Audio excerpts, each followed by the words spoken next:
You can imagine you can go into the platform, you can put in some basic information about your project, and you can instantly see tens of different module options and compare them in a really comprehensive way. So that's what we're doing. We're trying to take this market right now, which is really opaque to both the buyers and sellers, and make it much more transparent so that better decisions can be made with more confidence, yielding more outcomes. Hello and welcome to the Solar Maverick podcast, where solar meets entrepreneurship and experience. I'm your host, Benoy Thanjan, so let's get into it. Hi, this is Benoy, your host of the Solar Maverick podcast. I would like to thank our sponsor for this episode of the podcast is Ridgewood Consulting. Ridgewood Consulting is a leading solar consulting firm dedicated to design, engineering, owners representation, and technical consulting in all areas of solar, photovoltaics, and energy storage for the commercial, industrial, and utility markets. At Ridgewood Consulting, they like to say, we know solar, we just don't do solar. What sets them apart is their 100% focus on solar, while having an extensive background in building and utility engineering and understanding the business of our clients. They're involved with the trends, technologies, vendors, policies, utilities, codes, and financial considerations for the industry. Therefore, value add for them is not just a slogan, it's what they practice in order to have a loyal customer base and gain trust. Ridgewood Consulting has been in business for 9 years and has provided services for approximately 1 gigawatt of PV across over 800 sites in 17 states plus the Caribbean. Let Ridgewood Consulting take the burden off of you and bring ease and expertise in all areas of engineering and design, or help you navigate the technical world of solar. If you're interested in learning more about Ridgewood Consulting, you call them at 215-219-6718. That's 215-219-6718, or email to admin@ridgewoodconsulting.com. Ridgewood Consulting's website is www.ridgewood.consulting.com.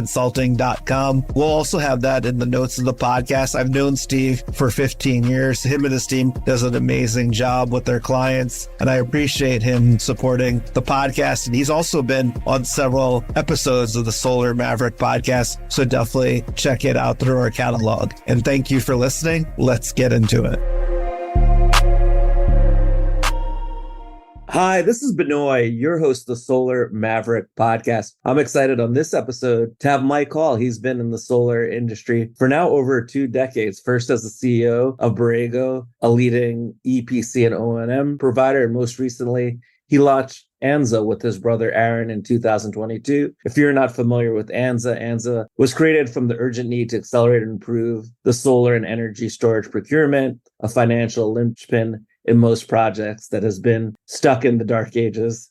And in just 1 year, it's been amazing what Anza's been able to do, powering 13 gigawatts across over 400 solar projects and 11 gigawatts across 50 plus storage projects. It's great, Mike, to have you on the podcast, you and your brother, the original Solar Maverick. So you guys making time, obviously most of us who've been in the solar industry for a very long time know Borrego, and it's amazing what you were able to do with that company. And I'm excited because I really think there's a huge opportunity with Anza. So it would be great, Mike, if you could maybe give a brief introduction of yourself and your prior background and what you're working on with Anza Renewables. Yeah, thanks. Excited to be here likewise and to have this conversation, talk about what we're doing in Anza and history. And I won't claim to be the original Solar Maverick, but I think we were there near the start of, let's call it Solar 2.0, with Solar 1.0 being like the small off-grid systems in the 80s. I started in the industry back in 2002. My brother had refounded Borrego, and we started Borrego as a real ma and pa garage business. And we were doing the only thing there was to do back then, which was residential solar rooftops. And so we were going around. It was a very small company funded on $40,000 and doing 2.5 kilowatt systems on friends and family's roof.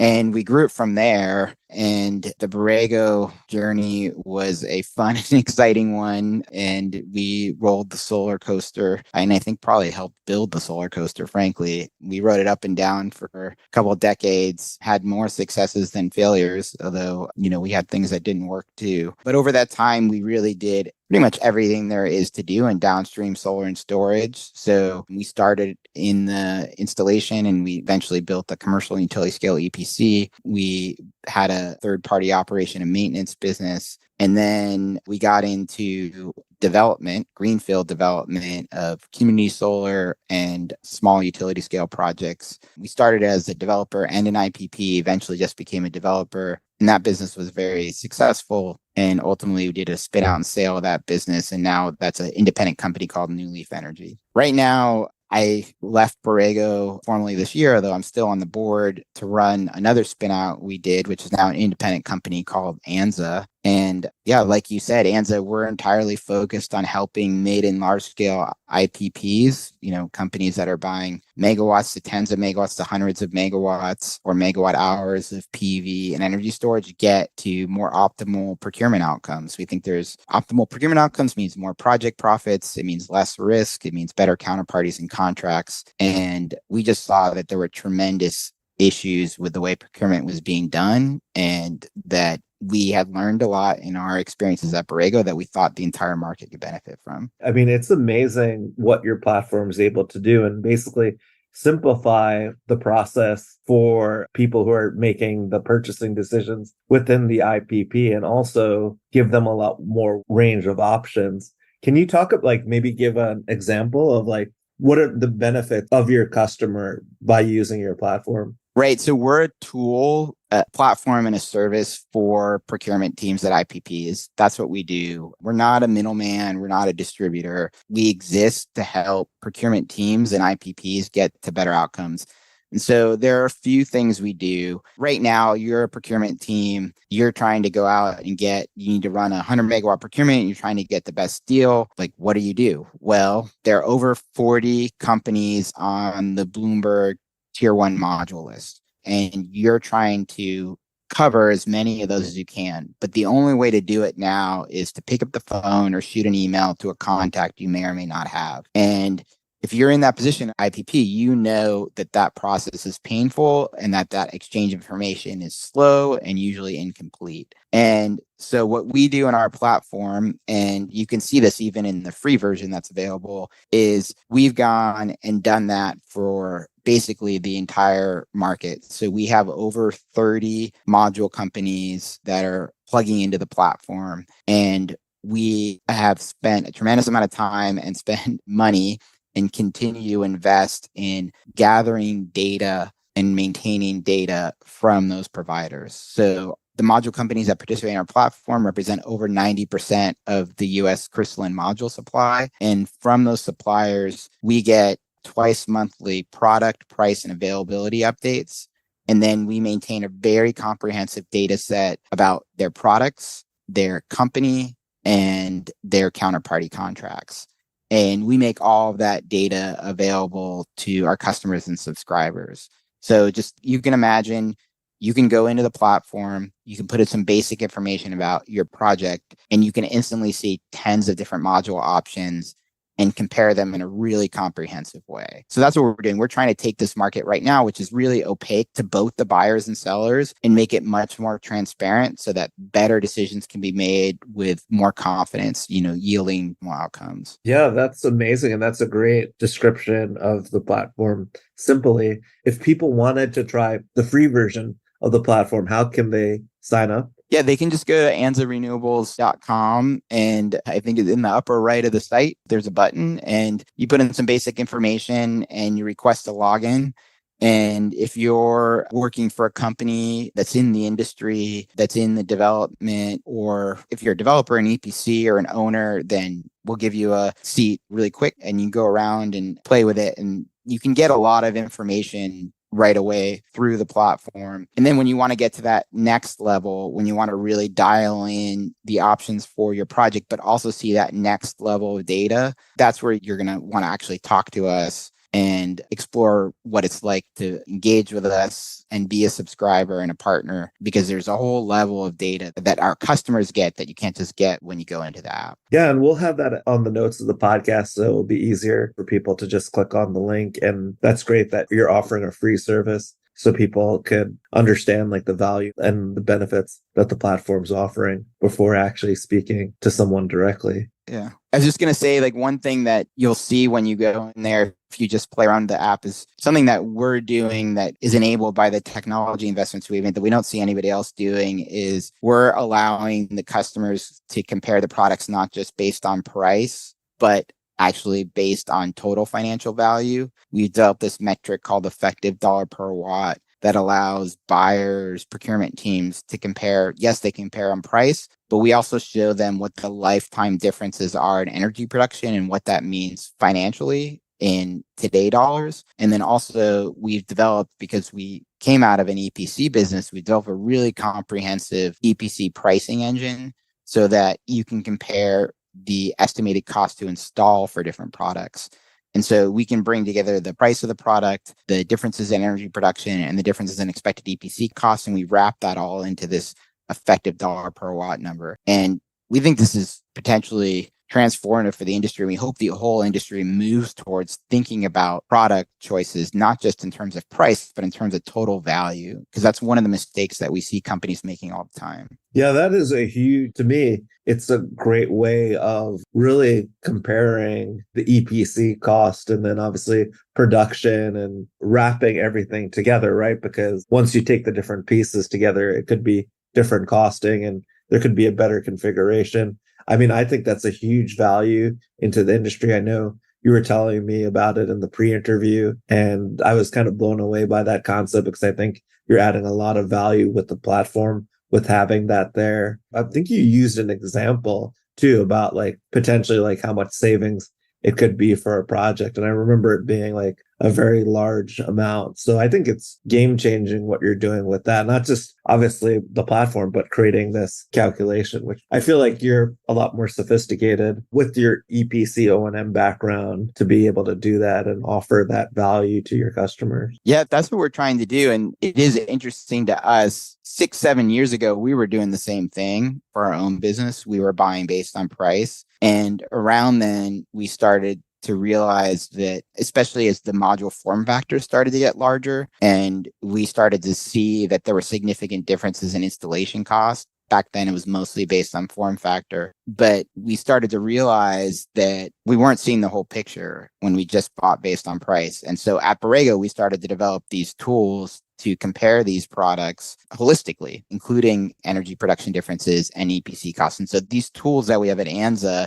that now we've spent a lot of money to be able to put them into the platform and make them available through the cloud, they were really tools that we were using internally at Borrego to increase our own project profits as a developer. So I'm really surprised today when I go talk to even really large IPPs who are buying hundreds of megawatts per year. They don't have a great way to compare products based on total value. Just like a basic question of how much more should I pay for a TopCon module? They don't usually have a clean answer. And that answer is actually highly dependent on the details of their project. And so that's what we enable them to see. That on utility scale projects, it can mean tens of millions. On big DG portfolios, it can be millions. I'm surprised that I've been part of that process and sometimes how like unsophisticated, like basically you're talking about, creativity and financial efficiency and things that, I think the industry's just grown so fast and there's just so many ways that there could be value added that haven't been incorporated by mainstream players, as you said, and how people have been able to take advantage like you have, when you're at Borrego and obviously now with Anza. So that's pretty interesting. And I appreciate you explaining like the differential potentially, because I think that gives people a better idea of what the delta is, if that makes sense. Yeah. And I don't think it's because the procurement teams aren't sophisticated. It's just that you need a lot of data and you need some technology to be able to make the process fast and easy. Otherwise, it's so time consuming to do these calculations manually that it's really not practical. So I don't think it's because the buyers don't want to or the procurement teams aren't sophisticated enough. In theory, it's that they're not empowered with the right tools. And that's what we're trying to do, is give them those tools. That's a great point, because you're right. I think they do see it. But as you mentioned before, it's so difficult to get that information, and you're creating the tools to be able to do that. So that's amazing value to the customer. And I know you mentioned like you're not a broker I'm sure people are thinking, listening to the interview, like, how does Anza get compensated to use the platform? So there's a free version, which you can get. You can play around with it. You can see how it works. You can see the effective dollar per watt. You can see kind of the breadth of options. But when you really want to do a procurement, there's going to be another level of data and also another level of pricing that you're going to want to see. You're going to want to see, project specific pricing, and you're going to want to see data on real market bid asks and the next level of technical data so that you can filter the products to really meet your project specific requirements, like what structural requirements do you have in the module? Do you have the hail requirements? Which tracker are you going to use? What's the tracker compatibility? And that's when customers typically engage with us. And so we are more and more, historically, we have worked on just a transaction level with customers, helping to facilitate transactions. Now we're working on more an engagement level where we're engaged for either all the annual volume or a certain subset of projects. And then the way we get paid is when the order is made, and then when the order's delivery starts, we take a small fee. It's a fixed per watt fee on the total volume of the transactions. That fee steps down as volume increases. So it's, I'm not going to get into pricing on the platform, but it's a relatively small piece of the total procurement and very easy for us to quantify the benefit and huge multiple of what our fee is. Yeah, for sure. That's great to know. And that I'm sure you're adding such a large amount of value to what you're actually charging that it makes it an easy decision for the customer to use the platform. So I appreciate you explaining that. And can you talk about, Mike, how your business has changed with the Inflation Reduction Act? Obviously, it's been, I guess, a little past the year anniversary. I think one of the big things is like domestic content. And I think IPPs are probably trying to buy as much domestic content as possible to get the step up with the investment tax credit, or ITC. Can you talk about how that has maybe impacted your business going forward? It's a huge issue. I would say the IRA and domestic content falls into this bucket of issues, which are how do we respond to wanting more and more data about the supply chain in order to be able to respond to policy and regulation. So in the case of domestic content, most of our customers are asking, and what are my domestic content options? And what are they going to be over time? And how are those likely to change in the future? And so that is a place where we can add value because we are gathering data from more than 90% of the US crystalline module supply. And we do have data and information about what domestic content options they have available now and what domestic content options they say are going to be available in the future and when. And so we are helping our customers navigate those options. And we can also help them value what that might be worth, because on the face, it might seem like it's a no-brainer to take the domestic content if you can get it. But there's a question of who's going to capture that additional value that's generated by the ITC adder. Because if there's limited domestic content, which is going to be the case for at least the next couple of years, then the module maker is going to take a significant portion of that value. They're going to charge more for that product. Domestic content is going to come with a premium. And so there's a break-even point at which premium is too high, where it's not worth it, either because it's not worth the risk that this product's going to come on time, or it's just financially not worth it. And so we help our customers navigate that. We can bring forward, hey, these are all the options that we think will be available for any period of time. And this is the pricing intelligence we have on those options. And how does that compare to the financial gain you get from getting that ITC adder?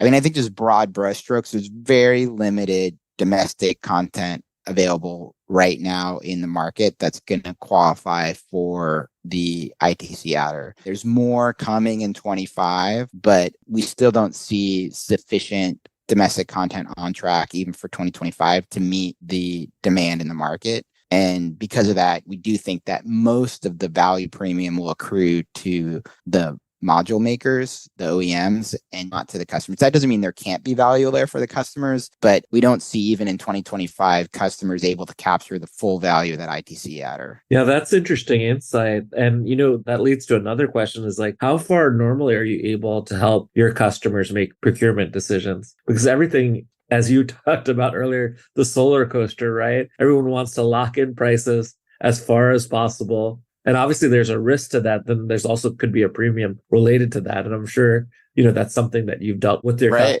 customers, I'm sure. Yeah, I mean, it's exactly right. So we help customers understand what their options are and what lead time is today. So if you're buying for DG project portfolio in the tens of megawatts, a year ago, lead times were quite long. You wanted to secure your modules 3 or 4 quarters in advance. Flash forward to today, lead times are very short. You can buy maybe as short as 1 quarter in advance. I mean, that's pretty tight, but you might be able to do it. There's significant inventory in the market. So what you said is exactly right, which is there's often a desire to lock in supply and lock in pricing, but that comes with risk. I mean, by locking in, you're placing a bet. You're placing a bet that technology and pricing and availability are not going to improve in the future. And there have definitely been times over the course of the last decade where that has been true. Last year, with availability low and pricing high, was an example. This year, it's the opposite. So companies who bought 4 quarters in advance and maybe bought out all of their needs, right now they're probably underwater on those transactions because pricing has come down, more than 30% this year.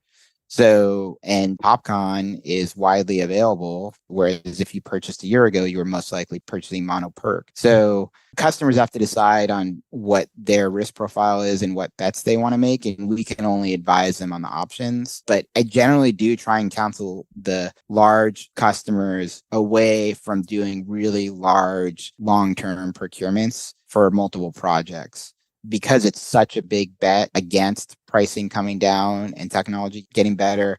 And also, especially when you're buying for multiple projects, we see over and over again that timing that you expect when you think you're going to need that product changes. Development timelines, they always change, and they usually only go one way. They usually go longer. And so we usually try and advise our customers to break those big procurements down into smaller ones to mitigate some of those problems. Yeah, that's interesting. And you make a great point about, and I've seen this as well, how, people have went underwater with locking in pricing, and because of technology, efficiencies, right, and pricing going down, they've lost a lot of margin that they could have had. I'm wondering, do you help with if your clients are looking to store panels? I know there's just store panels in some sort of warehouse before the actual construction is. That's more logistics, right? That's not really procurement. But we do it. Yeah. So we actually have a logistics offering, and we help customers we can do freight transport from port to a warehouse. We don't own warehouses, but we have a third-party warehouse network across the country. And so we can store the modules. We can break module shipments up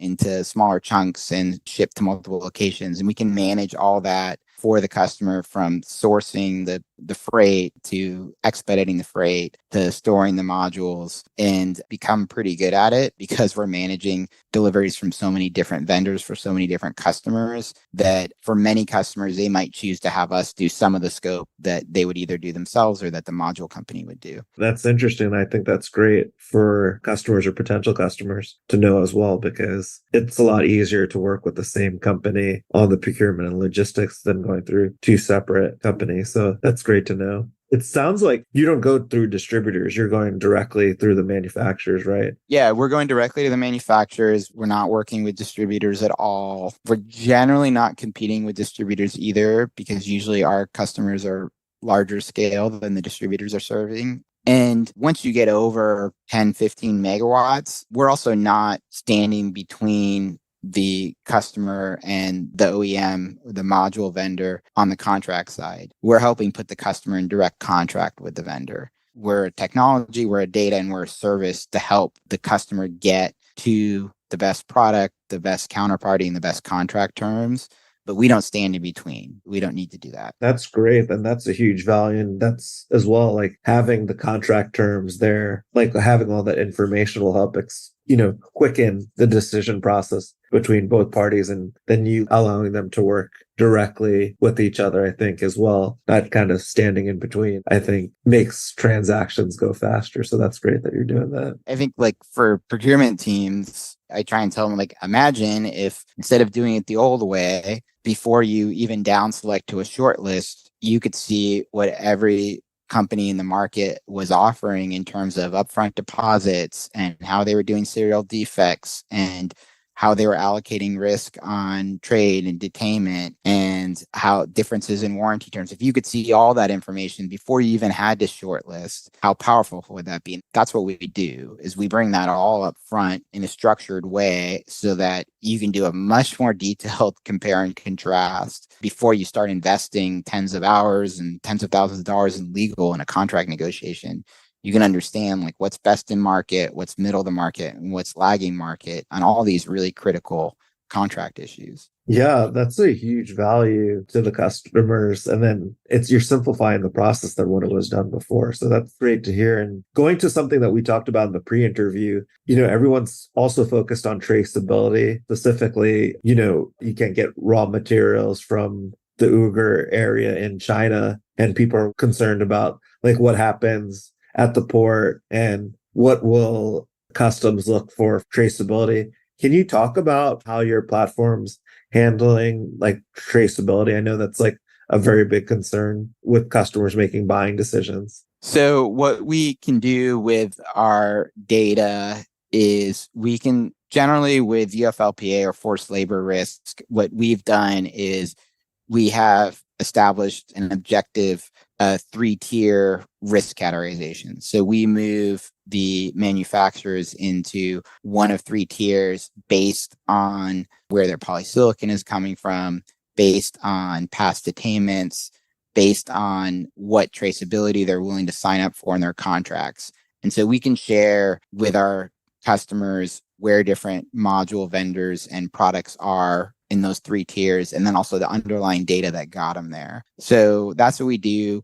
We also are, just because we're out in the market at any given point in time, helping tens of different companies procure and working with, more than 90% of the US crystalline supply, we generally have data and intelligence about who's been detained and who's been able to get through detainment. We can bring all that up front and up to the customer up front in the process and share that. It's a pretty dynamic situation, the reality of it. And there are new companies being exposed to detainment and new companies getting through detainment, on a monthly basis. And so we're trying to keep our customers up to date on the latest. And I would just say generally, it's a big issue and you really want to think through it. There are very few options that have zero risk. There are very few options today that have zero risk. I think that's the reality. So yeah, that's great perspective that, you mentioned, obviously, there's not enough domestic content at this point. There's very few options related to traceability. And it's interesting that you have sort of like information based on all the transactions that you're working on or hearing from customers. So you have a better idea of what has a higher probability of, getting through customs, which is huge, I think, in the market. I don't think a lot of people have that intel. They're trying to get it through like one-off conversations and emails and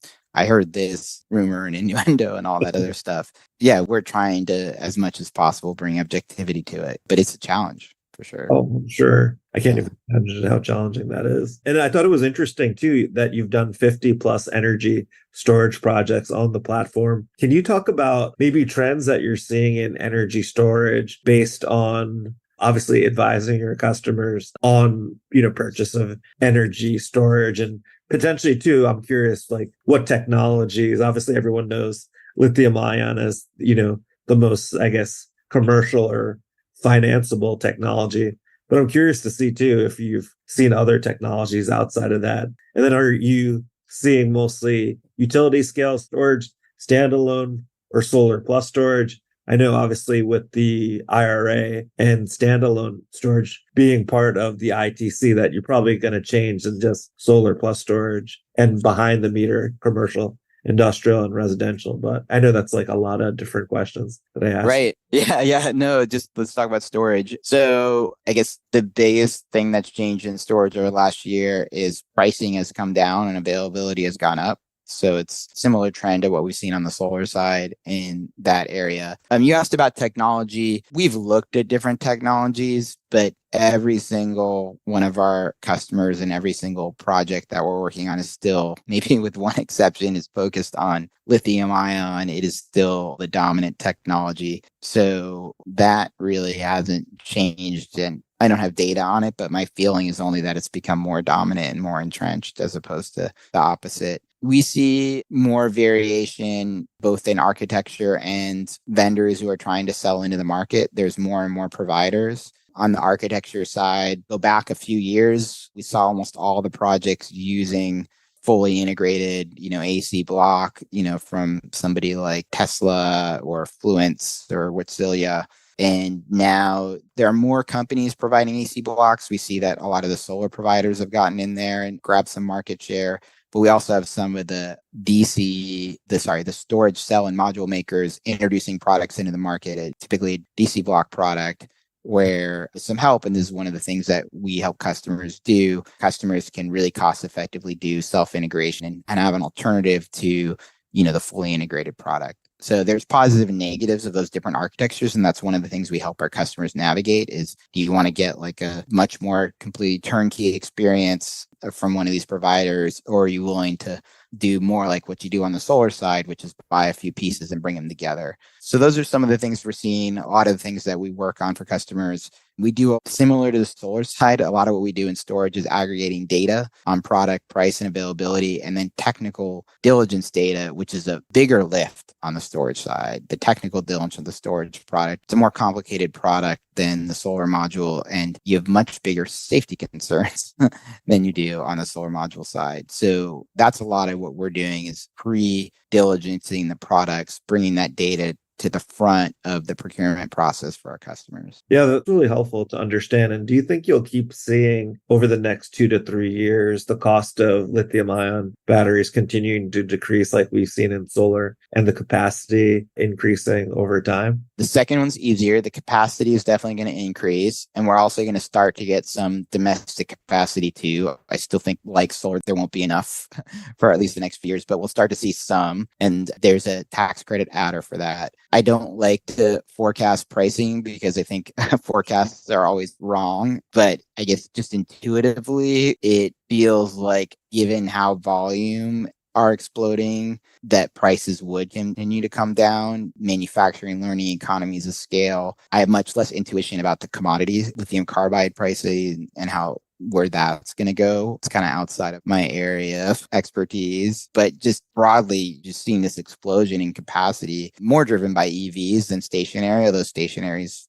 ramping, obviously. And it just feels just intuitively like that, like every other industry that scales, every other product that scales, that you'll see pricing come down as companies get better and better at making this stuff. Oh, for sure. I mean, basically supply and demand with economics and how much supply, you would think the price would go down. Yeah, I mean, when I started in solar modules, I think we're like $3.20 per watt. They eventually went up because of shortages in polysilicon to over $4. And now their pricing's all over the place, but call them in the 30 cents range, low 30s and even lower if you're at scale. And there's even residential product, because there's excess residential product in the market, even lower. And so you're talking about a 90% price reduction. So I don't know if we'll see that same magnitude of price reduction in storage, but for prices to come down, that'd be where, if I had to bet, that's where I'd bet. Well, that's really the solar story, right? How much pricing has gone down and the capacity of the panels, which I guess they use the term Swanson's law, which is similar in computing. Yeah, right. Solar's a technology, right? So, and it's the cheapest form of energy. That's interesting to hear kind of what you're talking about with storage. And, it could be similar, but obviously it could be different as well. And it's a lot more complicated, right, than a panel versus a lithium ion battery is a lot more complicated, as you said. Yeah, it is more complicated. And you also have to think about the difference between the battery and the system. And as, these safety concerns become top of mind, are there things that have to be done at the system level that add cost? I still think the cost comes down, but, there are some headwinds. Yeah. Everyone also talks about software when it comes to energy storage and maximizing, obviously, the different revenue sources for the battery and when it discharges and time of use. Do you help customers with helping find the right software solution, or does the battery usually come with like a software solution with it? We do help on the software side. I would say like revenue optimization is not something our customers are typically asking us to help with. Usually that's part of their core competence. As a developer or a long-term owner, they have some view on how they're going to generate the revenue, and they're planning to do it by controlling the battery themselves, or they have plan for a software product to control it. We can help with that. We have, I think, a pretty good idea of who's out in the market and has what, but that's not something they're typically asking us to do. On the software side, where we do help is if we have customers who want to go the DC block architecture route, like buy a product instead of from a Fluence or a Tesla, buying from a CATL or a BYD or a Goshen. That is a DC block. And so they're also going to need to buy a PCS. They're going to then need an EMS system to manage the whole system. So we do help connect them and even contract with the EMS provider. And then we help bring the PCS, the EMS, and the DC block together, even helping them in the field when it comes down to commissioning time. That's a great benefit. And I appreciate you explaining, helping with EMS. And obviously the developer should, in their core competency, if they're doing the revenue, to figure out how to maximize that through whatever solution that they're using. So, but that you're also potentially could help them with your knowledge of the software. So I think that's a great value add for sure. And just kind of changing topics. I know you've been now in the solar industry for over 20 years, and maybe dog years, it's like 150, 200 years. Solar 2.0 to, I don't know what you want to call solar now, 3.0, 4.0, I have no idea. But what trends, do you think we'll see maybe that haven't been talked about? I don't know if you have anything. I know this is not something prepared, but yeah, I guess a few things that I see at a macro level. One is just thinking about constraints and problems we need to solve as an industry. So it was great that we got the IRA, and that gave us this long-term support, financial support for the industry. But I think it also exposed other problems we have and other choke points in our ability to deploy more and more solar and storage. Interconnection maybe being the biggest one.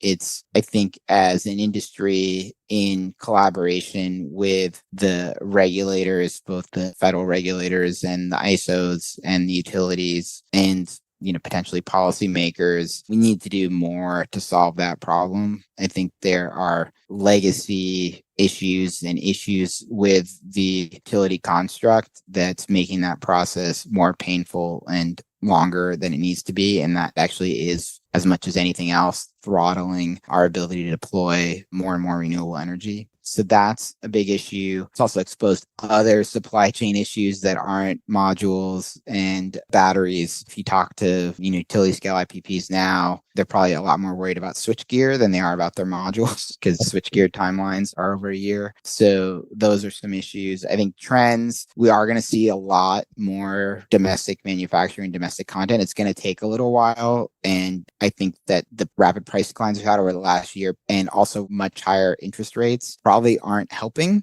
But I do believe that eventually domestic manufacturing overcomes that, and 10 years from now, we will see a lot more domestic capacity. So I think those things are all true. I think those are some of the things that we see. I had more time to think about. Maybe I come up with a few more.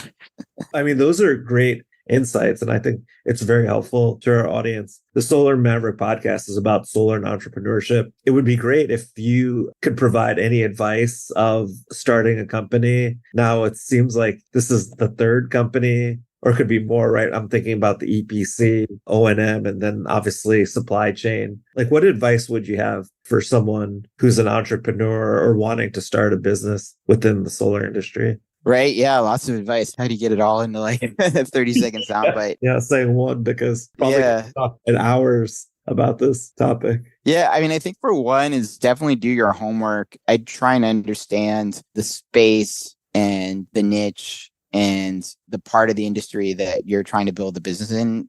And if you talk to venture capitalists, they'd tell you the same thing. The domain expertise is as great an asset as there is. So take the time to understand what you're getting into. As somebody who started a lot of businesses and has many times, stays up thinking about some new cool business idea, I've learned to talk myself out of most of those. If you're really at the very startup stage, I advise you, there's more good ideas than any single person or company has time to chase. One of my favorite quotes is that companies rarely die of starvation. They usually die of indigestion. So if you've got a new company and you're in the renewable energy industry, you're probably seeing opportunities to do new things or get into new markets or launch a new product weekly, at least, if not daily. And obviously you want to be responsive to changes and things that you learn. But if you're constantly chasing a new shiny object, it's really hard to get anything done. So the ability to like filter out the attraction, the sirens calls of all the cool things you can do to focus on the thing that you decided was most important in the beginning is a really important skill. Yeah, I mean, I love to talk about entrepreneurship and leadership and management. It's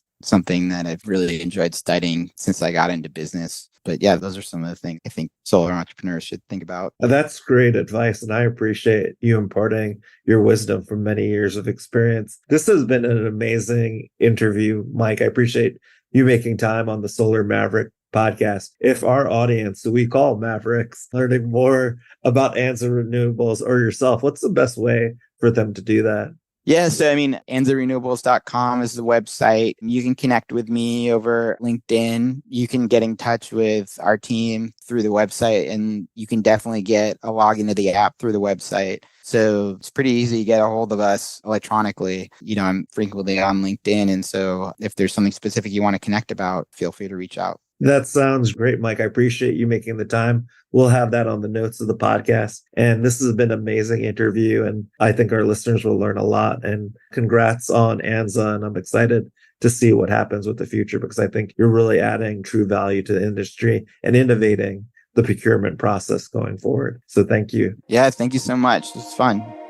Thanks for listening to the Solar Maverick Podcast. The Solar Maverick Podcast is brought to you by Reneu Energy. We're a solar development and consulting firm. If you believe that this podcast is adding value to you, please give us a 5-star review and share with those that you think could benefit from this information. Please email all questions, suggestions, and feedback to info@reneuenergy.com.